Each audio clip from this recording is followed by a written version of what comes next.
হ্যাঁ হ্যাঁ কাকু, বলছি তোমার দুটো চিড়িয়াখানার জন্তু মনে হয় আমার এখানে ইনস্টাগ্রামে ফিডে ঢুকে পড়েছে। হ্যাঁ তাড়াতাড়ি আসো, এদেরকে নিয়ে যাও, কিরম পাগলামো করছে।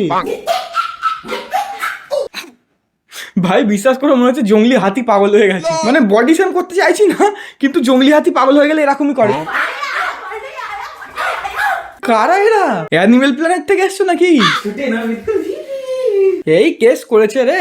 চুলটা ছিল তাতেই এত জঘন্য লাগছিল, এখন তো চুলটাকে উড়িয়ে দিয়েছে। মানে ভাই তোকে বলে বোঝাতে পারবো না, পৃথিবীতে দেখা আমার সব থেকে বাজে জিনিস তুই। আবে তুই ডিসাইড করে নে, তুই গরিলা না শুয়োর। একবার ঘট ঘট করছে, একবার বুকের মধ্যে মারছি। বুঝতে পেরে গেছি তোমাদের ভাই বোন দুজনেরই মাথার তার ঢিলা আছে। কি কি কি বললি ভাই? ভাই তুই ভুলে যাচ্ছিস, তুই কুকুর নয়, তুই মেবি মানুষ। না দিদি তোমার ভুল হয়েছে, ওটা মাস্টার বাইট না, ওটা হলো রাক্ষস বাইট। তাই তো ভাবি এখনো পর্যন্ত মুজরা শুরু হয়নি কেন?